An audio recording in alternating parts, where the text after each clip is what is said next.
نبی کریم صلی اللہ علیہ وسلم نے فرمایا، غریبوں کے ساتھ حسن سلوک کرو، کیونکہ اللہ ان کی مدد کرتا ہے جو محتاجوں کی مدد کرتے ہیں۔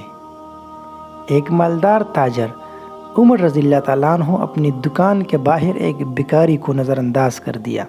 ایک دن عمر رضی اللہ تعالیٰ عنہ سب کچھ کھو کر غریب ہو گئے۔ اسے بھکاری یاد آیا اور اپنی غلطی کا احساس بھی ہو گیا۔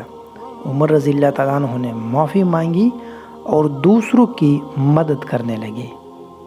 اللہ تعالیٰ نے اسے دوبارہ خوشحالی سے نوازا۔ عمر رضی اللہ تعالیٰ عنہ نے یہ سبق کبھی نہیں بھولا۔ وہ اپنی سخاوت کی وجہ سے مشہور ہوئے۔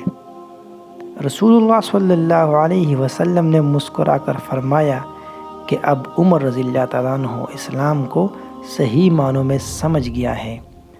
عمر رضی اللہ تعالیٰ عنہ کی مہربانی نے ان کی زندگی بدل دی اور اللہ کی خوشنودی حاصل کی۔